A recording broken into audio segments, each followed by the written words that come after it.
오늘 당신에게 예수님은 누구십니까? 라는 제목을 가지고 말씀을 전하고자 합니다. 5번이나 남편이 바뀌었지만 5번째 남편도 남편마저도 결국 헤어지고만 한 여자가 있습니다. 근데 이 여자는 정말 남자 없이는 살아가기가 정말 힘겨웠던 것 같아요. 다른 남자와 동거하고 살지만 이번에도 5번 실패하였고 6번째 또 동거하고 살지만 정식 남편은 아니었어요. 어떤 이유로 5번이나 결혼했다 헤어졌고 이 결혼과 이혼을 계속 반복했는지, 이게 정말 남자들의 5명이나 되는 남자들의 문제였는지, 아니면 계속해서 남편을 갈아해치우는 이 여자의 문제였는지 성경은 자세히 기록하고 있지는 않습니다. 이유가 어찌 되었건 한 여자가 겪기에는 참으로 고단하고 어적스러운 삶이지요, 그죠? 그녀의 삶은 마치 벼랑 끝에 선 것처럼 이 결혼 생활로 인해서 그 동네에서 사람들과 마주치는 게 너무 싫습니다. 그 조롱하는 듯 자기를 천하게 보는 그 시선들, 이런 시선들을 피해서 그녀는 가장 더운, 지금처럼 더운 중동은 얼마나 더 덥겠습니까? 햇빛이 따갑고 그 한낮에 우물가의 물을 길러러 오는 그런 삶의 연속이었습니다. 자신의 그 수치스럽고 복잡한 이 남자들과의 이 화려한 자기 그 과거의 생활, 이런 게 다른 사람과의 소통을 꺼리게 만든 것입니다. 그리고 자기의 6번째 남자랑 동거하는데 사실 자신의 더럽혀진 육체를 보면, 율법에 보면 간음죄라고 분명히 이야기하고 있기 때문이에요. 그녀는 그러면 그럴수록 자기도 모르게 어떤 영적인 이 목마름이, 깨끗한 거에 대한 그런 사모함이 그 안에 새록새록 피어나왔음을 우리가 나중에 본문을 보면 우리가 알 수 있습니다. 그녀는 오늘도 사람들의 그 조롱하는 그런 시선, 그게 좀 두렵고 싫고 따갑고 피하고 싶었습니다. 그래서 이 뜨거운 시간에 물을 길러러 가는데 정말 중동 지방에 불타는 그 정오의 태양보다 사람들의 시선이 더 따가웠던 게 분명한 것 같습니다. 아무도 사람들이 다니지 않는 그 시간을 딱 선택해서 우물물을 기르러 간 것입니다. 여인이 갔던 그 우물은 세겜 지역 근처에 있는 우물인데 2000년 전에 야곱이 판 우물이에요. 그 먼 거리까지 그녀가 걸어서 이제 물동이를 이고 가는데, 많이들 이 우물에 가는 이유가 이 야곱의 우물의 그 정결성 때문이라고 보고 있습니다. 야곱의 우물은 그림심산, 그 기슭에 위치해서 그 산에서 흘러나오는 물이 있고 또 수심도 깊어서 굉장히 맑은 물이라고 해서 지금도 그 성지에 가는 사람들이, 그 관광객들이 아직도 야곱의 우물물, 그 세겜 근방에 있는 그 물을 마시기 위해서 찾아가는 곳이기도 합니다. 이 여인은 자신의 육체와 인생, 더럽혀질 대로 더럽혀졌고 추락할 대로 추락했기 때문에 혹여나 이 정결하다는 이 야곱의 우물을 마신다면 자기의 그 지우고 싶었던 그런 수치심, 혹시라도 깨끗해질까봐, 조금이라도 가리워질까봐, 씻어질까봐 이 뜨거운 햇빛을 마다하지 않고 거룩하다는 이 선조의 우물물에 찾아 나섰습니다. 우리 함께 4장 3절에서 6절까지 읽어보도록 하겠습니다. 4장 좀 앞쪽에 있죠. 3절에서 6절까지 시작. 유대를 떠나사 다시 갈릴리로 가실새 사마리아를 통과하여야 하겠는지라. 사마리아에 있는 수가라 하는 동네에 이르시니 야곱이 그 아들 요셉에게 준 땅이 가깝고 거기 또 야곱의 우물이 있더라. 예수께서 길 가시다가 피곤하여 우물 곁에 그대로 앉으시니 때가 6시쯤 되었더라. 예수님은 이런 여인을 만나셔야 했던 거예요. 유대 땅에서 갈릴리로 가는 우리 교회로 오는 길이 아주 많은데 지도에서 보면은 이렇게 수직으로 쭉 올라가면 가장 빠른 길이에요. 그런데 유대의 남자들은 이 더러운 사람들이 사는 땅이라 해서 이 사마리아의 두 발을 내딛고 싶지 않은 거예요. 즉 자기의 몸이 정결한데 이 더러운 부정한 사람들이 사는 이 땅을 자기의 정결한 몸을 두고 싶지 않은 거예요. 그래서 수고롭지만 옆으로 딱 그 땅을 지나서 이렇게 돌아서 가는 거예요. 역사적으로 봤을 때 사마리아 땅은 유대인들이 굉장히 멸시하는 사람들이 사는 지역이죠. 북이스라엘인 거예요, 지금으로 보면. 그래서 유대인들이 이게 동편에 있는 이 요단강을 그 근방의 베레아 지방을 이렇게 거쳐서 이렇게 이동을 하였는데 솔로몬 왕 이후에 이 남유다랑 북이스라엘이 이렇게 갈라졌는데 이 사마리아 땅을 중심으로 여로보암이 그 우상 숭배를 하였던 송아지 우상을 다시 해놓고 마음대로 제사장을 세워놓고 그래서 하나님의 징벌로 아수르에 의해서 이 북이스라엘을 망하게 되고 아수르인들이 이 땅을 점령했을 때 했던 첫 번째 정책, 가장 강력한 정책이 바로 이 혼혈 정책인 거예요. 피를 섞는 거예요. 결혼을 해서 그 사람 자기 자녀들로 삼는 거죠, 그죠? 그래서 아수르인들과 북이스라엘 사람들의 사이에서 태어난 자손들이 바로 그 혼혈 자손이 우리가 알고 있는 사마리아인들인 거예요. 그래서 모든 유대 남자들은 이 땅이 더러운 거예요, 부정한 거예요. 그래서 이 꺼려했는데 예수님은 유대 남자셨지만 이 땅을 꼭 가고 싶으셨던 거예요. 그리고 더러운 피가 섞여 있었던 사마리아 사람 중에서 어쩌면 그 사마리아인들 중에서도 가장 마주치고 싶지 않은 부정한 여인, 이 불행한 여인을 만나기로 작정하셨어요. 왜냐하면 4절에 보니까 사마리아를 통과하여야 한 거예요. 이 여자를 만날 계획이 있으신 거예요. 그러면 이 여자를 만나려면 가장 무더워 6시, 우리랑은 딱 6시간 차이거든요. 6시면 그 위로 바늘을 딱 올리면 12시, 낮 12시에 또한 우물 곁에 가야 한다는 것을 예수님은 잘 아셨고 또 무엇보다도 그녀의 과거의 그 모든 인생을 알고 계셨고 특별히 그녀의 영적 목마름을 가장 잘 알고 계셨습니다. 우리 함께 7절에서 10절까지 읽어보도록 하겠습니다. 7절에서 10절까지입니다. 시작. 사마리아 여자 한 사람이 물을 길르러 왔음에 예수께서 물을 좀 달라 하시니 이는 제자들이 먹을 것을 사러 그 동네에 들어갔음이러라. 사마리아 여자가 이르되 당신은 유대인으로서 어찌하여 사마리아인 여자인 나에게 물을 달라 하나이까 하니 이는 유대인이 사마리아인과 상종하지 아니함이러라. 예수께서 대답하여 이르시되 네가 만일 하나님의 선물과 또 내게 물 좀 달라는 이가 누구인 줄 알았더라면 네가 그에게 구하였을 것이요 그가 생수를 너에게 주었으리라. 이 여인이 평소처럼 우물가를 가려고 우물가를 쭉 쳐다보는데 평소와 다르게 우물 곁에 사람이 있는 거예요. 이 무더운 낮 시간에. 그리고 여자들이 물길로 보통 우물가에 오는데 한 여자가 아닌 남자가 있는 거예요. 자세히 보니 얼굴색이 좀 달라요. 우리는 구분하기 힘들겠지만 거기 유대인들은 또 사마리아인들은 이게 피가 섞였기 때문에 다른 거예요. 생김새가. 우리는 잘 모르겠지만 유대 남자인 거예요. 딱 보니까. 서로 대화도 하지 않고 상종도 안 하는 관계입니다. 특별히 남자와 여자의 관계예요. 그때 당시 유대인들의 랍비들의 문헌을 보면은 이렇게 적혀 있어요. 남성은 노상에서, 즉 길거리에서 여성과 대화를 나누어서는 안 된다. 심지어는 자기 아내와도 안 되며 확실히 다른 사람의 아내와도 그러하다.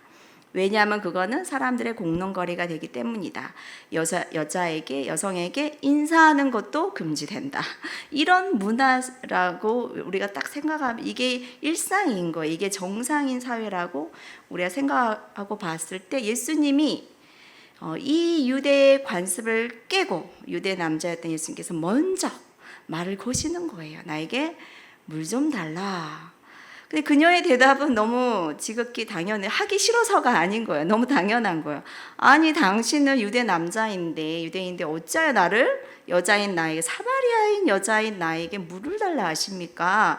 이거는 관습에서 어긋납니다. 라고 선을 먼저 여자가 긋습니다. 하지만 예수님의 첫 말씀, 물을 좀 달라. 이 말씀은 진짜 목이 말라서 하신 말씀이 아니었어요. 물론 목이 마르셨긴 했을 거예요. 하지만 사실 이 여성과의 대화가 끝날 때까지도, 이 본문이 끝날 때까지도 예수님은 실제적으로 물을 마시는 장면이 전혀 나오지 않습니다.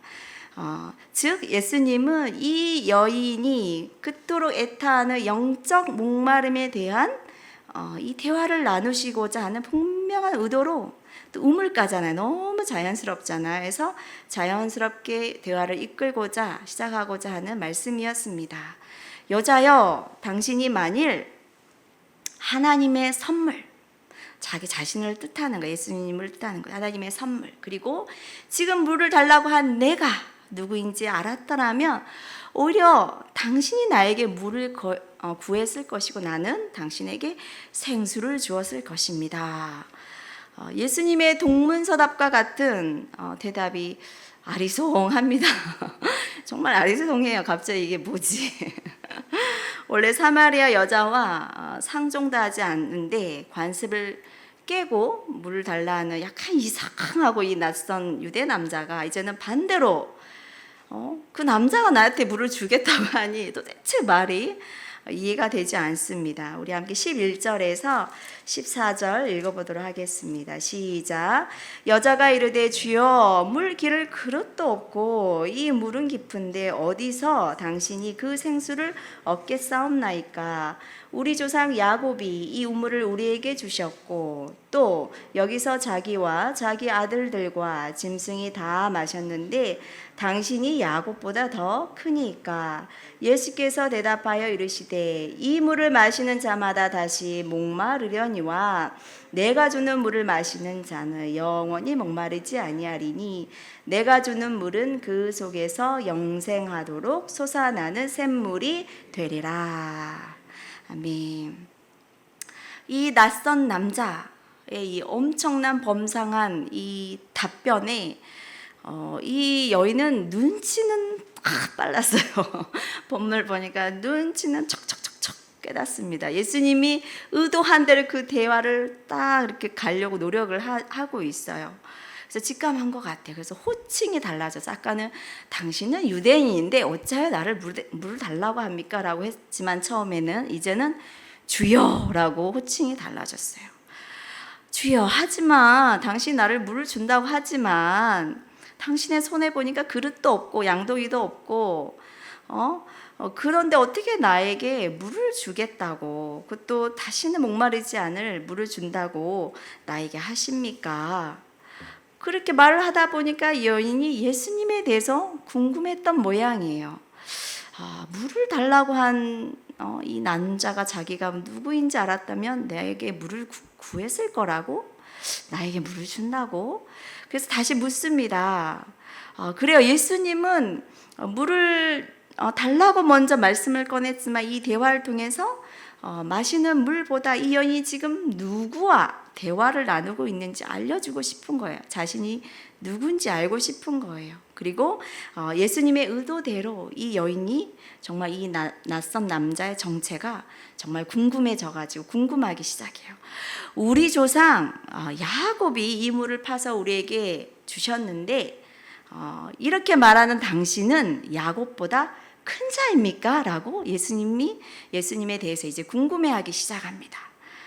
야곱이 판 이 물을 마시면 다시 또 목이 말라서 또 오겠지만 내가 주는 물을 마시는 자는 영원히 목마르지 아니할 것이고 또한 그 속에서 영생하도록 솟아나는 샘물이 될 것이다 라는 답변을 합니다. 아주 유명한 말씀이지요.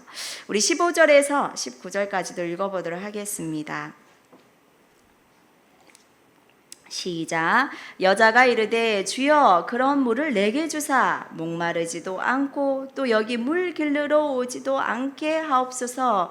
이르시되 가서 내 남편을 불러오라. 여자가 대답하여 이르되 나는 남편이 없나이다. 예수께서 이르시되 네가 남편이 없다 하는 말이 옳도다. 너에게 5 남편이 있었고 지금 있는 자도 너의 남편이 아니니 너의 말이 참되도다. 여자가 이르되 주여 내가 보니 선지자로소이다. 이 여자가 예수님의 말씀, 그 말씀을 덥석 물어요. 주여 그런 물을 나에게 줄 수 있습니까? 그러면 나에게 그 물을 주사 내가 다시는 이쪽으로 와서 물을 이 더운 날씨에 물 좀 길러 오지 않게 좀 해주십시오. 예수님은 분명히 이 육체적인 목마름을 통해서 이 영적인 목마름에 대해서 대화를 전개해 나가고 있지만 이 여인은 아직도 육체적인 목마름에 계속 머물러 있습니다. 그 여인이 다시는 여기 오지 않도록 물어주십시오 한 거 보니까. 그래서 예수님께서 이 영적인 대화로 다시 이끌 필요가 있으셨습니다. 그래서 질문을 하는 거예요. 가서 남편을 불러와라. 이 질문에 이 여인이 얼마나 놀랬겠습니까? 낯선 유대 남자가 자기가 가장 숨기고 싶어하고 수치스러워하고 지워버리고 있던 자기의 그 과거사를 묻고 있기 때문입니다. 그녀의 인생을 볼까요? 자기의 그 목마름을 해소해 줄 것 같은 내 삶의 우물이라고 생각했던 남편 아닌 거예요. 갈증을 해소 못하는 게 또 다른 우물가에 갔어요. 또 다른 우물가에 갔어요. 5번째나 다른 우물가에 옮겨도 5번 다 소망 없이 결국 허무할 뿐이었어요. 5번째 결혼 생활을 정리했어요. 6번째 남자에게 혹시나 하는 마음으로 소망을 걸어보지만 역시나 아닌 거예요. 그래서 그녀가 대답합니다. 저는 남편이 없습니다. 예수님이 그녀의 솔직한 대답에 너가 남편이 없다 하는 말이 옳도다. 과거에 5 남편이 있었고 지금 있는 남자도 정식으로 결혼한 상황이 아니니 네 말이 맞다. 이 말에 정말 이 여자는 소스라치게 화들짝 놀라게 됩니다. 말하지 않았는데 다 드러난 거예요. 예수님이 훤하게 보고 있는 거예요. 이 낯설고 이상한 이 유대 남자, 도대체 이 남자는 누구인가? 그리고 이 남자의 정체가 서서히 감이 잡혔어요. 주여, 이제 보니 당신 선지자이십니다.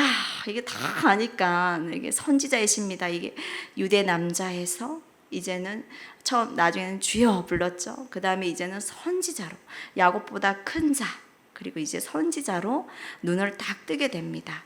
우리 20절에서 24절까지 한번 읽어보도록 하겠습니다. 시작. 우리 조상들은 이 산에서 예배하였는데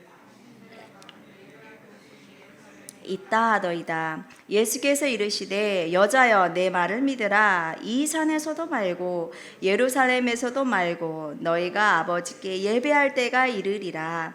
너희는 알지 못하는 것을 예배하고 우리는 아는 것을 예배하노니 이는 구원이 유대인에게서 남이라.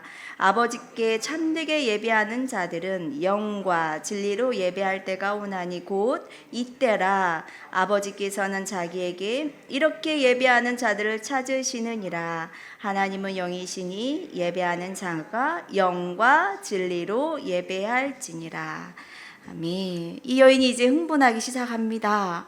자신의 과거를 훤히 바라보는 이 사람이 선지자라는 확신이 딱 들자 정말 사마리아 사람들이 일반적으로 궁금해했던 그 질문들을 막 쏟아내기 시작하는 거예요. 영적인 질문을 이제 정말 하기 시작합니다. 그 본질에 이제 가까워지고 있는 거예요. 우리 사마리아 사람들은 여기 사마리아 땅 이 산에서 예배하는데 유대인들은 그 솔로몬이 세웠던 나중에 이제 헤롯 성전인데 여기 예루살렘에서만 예배하는 곳이 참된 예배라고 하더이다. 예수님이 이걸 수정을 해주는 거예요. 여자여 내 말을 믿으라. 이 산에서도 아니고 그렇다고 유대인들이 믿고 있는 예루살렘도 아니다. 장소가 예배는 중요한 게 아니다. 너희가 아버지께 예배할 때가 이를 것인데 예배의 장소보다 더 중요한 것은 구원이 유대인에게서 난다. 즉 자기 자신인 거예요. 구원자 대신 예수 그리스도 유대 남자. 그걸 넌지시 이야기를 자기가 메시아임을 넌지시 얘기하고 그리고 자기를 보내신 하나님 아버지 예배의 이 대상이 중요한 것. 예배는 우리가 겉으로 보이는 장소를 찾지만 이 참된 예배라는 것은 우리가 예배하고 있는 대상이 누구인가 그걸 아는 게 중요하다.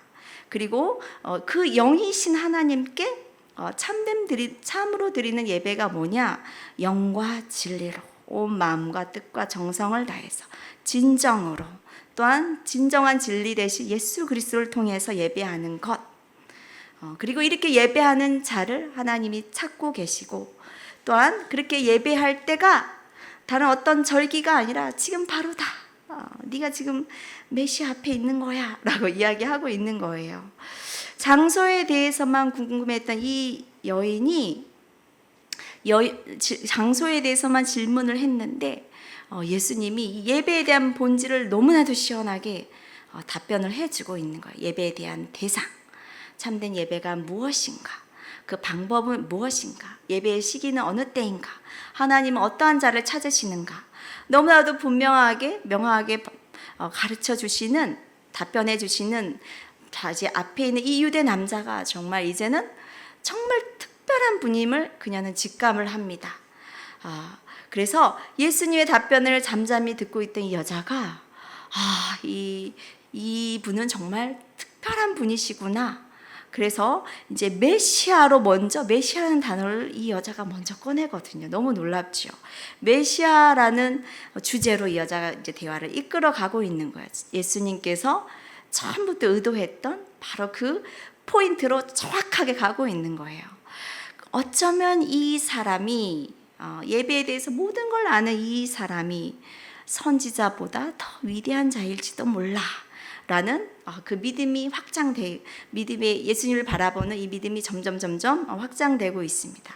그래 이분이면 메시아에 대해서도 그 오실 분에 대해서도 그 수천 년 동안 메시아를 기다렸는데 이 메시아에 대해서도 잘 아실 거야. 그래서 질문을 하지요. 바로 오늘 본문입니다. 우리 25절, 26절 함께 읽어보도록 하겠습니다. 시작. 여자가 이르되 메시아 곧 그리스도라 하는 이가 오실 줄을 모든 것을 우리에게 알려주시리이다. 예수께서 이르시되 내게 말하는 그가 내가 그라 하시니라. 아멘. 그녀가 먼저 말을 꺼내죠. 메시아 그리스도가 오실 줄을 우리가 아는데 그가 오시면 이 모든 것을 알려주실 것입니다.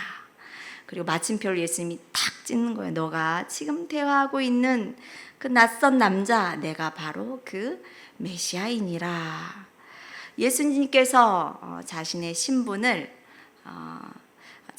수많은 선지자들에 의해서 오실 그 메시아가 자기 자신임을 그리스도임을 밝히자 이 여자는 화들짝 놀라서 자기가 들고 왔던 물동이를 탁 버려두지요. 자신이 평생토록 애타게 갈구했던 그 영적 목마름이 이제 시원하게 딱 해결이 되는 거예요. 그래서 육신을 위해서 사용되었던 물동이를 딱 버려둡니다. 그리고 14절에서 14절에서 나온 것처럼 이 여인의 속에서 영생하도록 솟아나는 이 샘물이 터져 나옴을 예수님을 통해서 맛보게 된 거예요. 우리 27절에서 33절 읽어보도록 하겠습니다. 27절에서 33절 시작. 이때 제자들이 돌아와서 예수께서 여자와 말씀하시는 것을 이상히 여겼으나 무엇을 구하시나이까? 어찌하여 그와 말씀하시나이까? 묻는 자가 없더라. 여자가 물동이를 버려두고 동네로 들어가서 사람들에게 이르되 내가 행한 모든 일을 내게 말한 사람을 와서 보라. 이는 그리스도가 아니냐 하니 그들이 동네에서 나와 예수께로 오더라. 그 사이에 제자들이 청하여 이르되 라삐여 잡수소서. 이르시되 내게는 너희가 알지 못하는 먹을 양식이 있느니라. 제자들이 서로 말하되 누가 잡수실 것을 갖다 드렸는가 하니 아멘. 그녀의 삶이 송두리째 변하였어요. 이제 더 이상 사람들의 시선을 두려워하지 않습니다. 사람들과 분리되었고 격리되었던 그녀는 이제 오히려 용기를 내서 동네 사람들을 찾으러 가는, 동네로 들어가서 사람을 찾는 사람이 되었어요. 와서 보십시오. 나의 과거에 대해서 훤히 알고 예배에 대해서도 훤히 알고 이 자는 분명 우리가 그토록 고대하였던 메시아 그리스도이십니다 라고 많은 사람들을 예수님께로 인도하는 그러한 삶으로 변화된 겁니다. 즉 예수님을 통하여서 하나님과의 그 관계가 소통으로 이어지자 이 수직 관계가 회복되자 수평 관계가 사람들과의 이 관계가 수평적으로 잘 회복되는 것을 우리는 볼 수 있습니다. 이러한 대화를 전혀 모르는 제자들은 아직도 어리숙한 상태에 머물러 있어요. 잠깐 대화를 나누었던 이 사마리아 여인은 예수님께서 메시아 그리스도 되심을 깨닫고 온 동네 사람들에게 예수님을 소개하러 뛰어갔지만 예수님과 많은 시간을 할애했던 제자들은 아직도 그리스도이심을 아직도 깨닫지 못하는 거예요. 그래서 랍비는 그냥 선생이요. 그 당시 스승을 따르는 모든 제자들이 했던 용어예요. 랍비요, 우리가 모르는 양식을 몰래 또 드셨습니까? 누가 드렸습니까? 하고 이 육체적인 시각에 아직도 머물러 있는 거예요. 우리 34절에서 38절까지 읽어보도록 하겠습니다. 시작. 예수께서 이르시되 나의 양식은 나를 보내신 이의 뜻을 행하며 그의 일을 온전히 이루는 이것이니라. 이르겠다 하지 아니하느냐? 그러나 나는 너희에게 이르노니 너희 눈을 들어 밭을 보라. 희어져 추수하게 되었도다. 거두는 자가 이미 삭도 받고 영생에 이르는 열매를 모으나니 이는 뿌리는 자와 거두는 자가 함께 즐거워하게 하려 함이라. 그런즉 한 사람이 심고 다른 사람이 거둔다 하는 말이 옳도다. 내가 너희로 노력하지 아니한 것을 거두러 보내었느니 다른 사람들은 노력하였고 너희는 그들이 노력한 것에 참여하였느니라. 이 육체적인 아무것도 모르는 이 어리숙한 제자들을 예수님이 이제 가르치시는 거예요. 제자들아, 너희가 심히 오해하였다. 너희들이 아직도 나에 대해서 모른다. 내가 말하는 양식, 이건 육체적으로 배고픔을 이야기하는 것이 아니라 영적인 하나님의 뜻을 행하는 것, 이게 나의 양식이다. 눈을 들어 봐라. 복음을 들어야 할 사마리아 사람들이 이제 추수할 때가 되었다. 아까 그 여인은 메시아인 나를 만나서 이제는 추수하는 자가 된 거예요. 추수하는 자가 되어서 다른 사람들도 이 생명수, 영생하는 이 생명수의 맛을 느끼게끔 그 열매를 지금 막 거두고 있구나. 그래서 나도 기쁘고 그녀도 즐거워한단다. 그리고 한 사람이 씻고 다른 사람이 열매를 거둔다는 말이 딱 맞다. 이 여인이 동네 사람들에게 다 이렇게 씨를 뿌렸고 너희들이 이 모인 동네 사람들을 봐라. 너희들은 노력하지 않은 거의 열매를 지금 너희가 보고 있고 참여하고 있구나. 이렇게 대답을 이렇게 제자들에게 가르치고 있습니다. 예수님은 유대인들이 천시하고 무시했던 이 사마리아 땅의 사람들에게도 메시아가 필요함을, 예수님이 필요함을, 이 그리스도와의 만남이 필요함을 아셨어요. 그리고 이 일을 행하기 위해서 어쩌면 그 동네에서 가장 부정한 여인, 어쩌면 그려있기 때문에 가장 영적으로 목이 말랐던 이 수가서행의 여인을 만나기로 작정하셨어요. 그리고 예수님과의 만남을 통해 거듭난 그녀의 증거를 통해서 이 메시아가 그 동네에 이제 복음이 전해지기 시작한 거예요. 즉 사마리아 땅에 여자 전도사님이 이제 이 수가성의 여인이 된 것입니다. 우리 마지막으로 39절에서 42절까지 읽어보도록 하겠습니다. 시작. 여자의 말이 내가 행한 모든 것을 그가 내게 말하였다 증언하므로 그 동네 중에 많은 사마리아인이 예수를 믿는지라. 사마리아인들이 예수께 와서 자기들과 함께 유하시기를 청하니 거기서 이틀을 유하심이 예수의 말씀으로 말미암아 믿는 자가 더욱 많아 그 여자에게 말하되 이제 우리가 믿는 것은 너의 말로 인함이 아니니 이는 우리가 친히 듣고 그가 참으로 세상의 구주신 줄 알미라 하였더라. 아멘. 사마리아의 그 많은 사람들이 예수님께 나와 이제 함께 계시길 청하게 됩니다. 그리고 예수님을 이제 이 여인을 통해서 만나게 된 거예요. 믿는 자가 많아졌어요. 그래서 그 여인에게 이제 동네 사람들이 이제 거꾸로 얘기하는 거예요. 이제 네가 한 증거 때문에 우리가 예수님을 믿는 게 아니라 우리가 직접 만나서 예수님을 만나서 친히 들었기 때문에 그래서 우리가 이제 예수를 믿는다. 그리고 우리는 이분이 세상의 구주임을 알게 되었다. 예수님에 대한 그들의 영적 지식이 정말 성장하였어요. 마을 사람들이 정말 놀랍죠. 이 고백은 마을 사람들이 이제 예수 그리스도가 세상의 구주 되심을 선포하고 있는 거예요. 고단한 삶을 살아갔던 수가성의 여인이 예수님을 만나는 날 평범한 일상이었어요. 예수님을 처음 만났을 때는 그냥 우물가에 잠시 쉬었다 가는 나그네였어요. 냉수 한 잔을 요구하는 좀 특이한 유대 남자였죠. 하지만 예수님과의 그 대화를 시작하고 보니까 그녀의 눈이 점점 떠졌어요. 이제는 그가 평소에 존경했던 자기의 조상 야곱보다 좀 더 큰 자임을 깨달았어요. 이제 더 나아가 보니까 이 여인은 예수님이 나의 과거에 대해서 모든 걸 아는구나. 수많은 위대한 선지자이시구나 라고 그의 영적 수준이 점점 더 높아지고 있어요. 그리고 최종적으로 예수님과의 대화를 마치신 후에 그녀는 메시아, 그렇게 수천 년 동안 기다렸던 그 메시아, 그 그리스도와 이제까지 대화를 나눈 것임을 깨닫게 됩니다. 이거는 함께 오랫동안 생활했던 제자들보다 더 앞선 신앙의 고백이고 제자들보다 먼저 영생하도록 수산하는 샘물을 마음껏 들이킨 거예요. 그래서 그 생명수를 이웃에게 전하는, 즉 복음을 전하는, 그래서 뿌리고 추수하는 그 영광을 그 동네에서 가장 절망적인 부정한 여인이 그 영광을 누리게 된 것입니다. 수가성의 여인은 예수님을 만남으로 예수님께서 주시는 생수를 정말 마음껏 들이킵니다.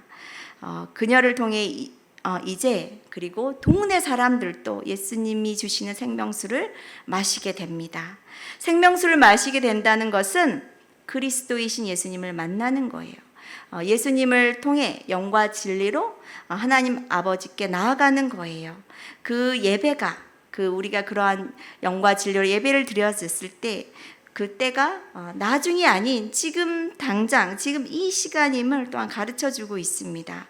제자들은 아직도 제자리 걸음을 하고 있지만 수가성의 여인과 이 동네 사람은 그 신앙의 영적 도약을 경험하게 됩니다. 그녀의 삶은 예수님을 만나기 전과 후의 삶은 극과 극을 이루는 그러한 삶을 살아갑니다. 사실 오늘 이 본문 말씀은 요한복음 4장인데 요한복음 6장이라 이렇게 짝꿍이에요. 6장이라 같이 읽어야 되는 본문입니다. 예수님은 자신이 누구인지 계속 가르쳐주고 있어요. 이 4장을 통해서 나는 영원히 솟아나는 생명수야. 6장을 통해서 오병이어의 그 사건을 통해서 나는 하늘에서 내려오는 양식이야. 생명의 떡이야. 라고 자기의 몸과 자기의 살을 먹어야 된다고 계속 가르쳐주고 있는 거예요. 이제 말씀을 맺고자 합니다. 오늘 말씀의 제목이 여러분에게 예수님은 누구이십니까? 였습니다. 예수님은 누군가에게는 그냥 아무 의미가 없는 나그네인 거예요. 누군가에게는 그냥 별 의미가 없는 나그네입니다. 또 누군가에게는 그냥 평범한 유대인 중 우리 동네 사람 중 한 사람일 거예요. 또 누군가에게는 우리가 존경하는 우리의 위인 이순신 장군이나 세종대왕보다 그 정도로 위대한 위인이 될 수 있고 어쩌면 그 위인보다 더 큰 자일 수도 있고 또 누군가에게는 영적인 사람이야 선지자인 것 같아 예수님을 그렇게 생각하는 사람도 있어요. 그리고 이 시선은 지금의 유대인들이 예수님을 생각하는 게 선지자 중 한 명으로만 보고 있죠. 지금은 유대인들이 하나님의 아들로 신으로 인정하지 않습니다. 하지만 누군가에는 수가성의 그 여인의 고백처럼 당신은 그리스도시요 그리고 메시아 세상의 구주이십니다라고 고백하는 자가 있는 거예요.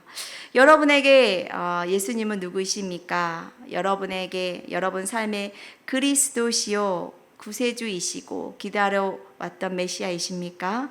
그렇다면 오늘 이 수가성의 여인처럼 갈릴리 교회 우리 여러분들도 예수님께서 부어주신 이 생명수를 넘치도록 마셔서 이 무더운 여름을 이 갈증을 해결하시길 소망합니다. 그리고 더 나아가서 내가 믿고 있는 이 주님, 영원한 생명을 주신 이 주님을 나만 마셔서 배부르는 것이 아니라 그 여인이 추수의 맛을 봤던 것처럼 뿌려서 또한 거두는 자가 되어는 것처럼 여러분도 그 기쁨에 참여하는 그러한 자가 되길 소망합니다. 지금 비록 예배당에서 함께 모여서 다 같이 예배할 수 없는 상황이지만 오늘 주님이 가르쳐 주신 것처럼 이 각 가정이 그 우물가가 되면 되는 거예요. 주님을 만나는.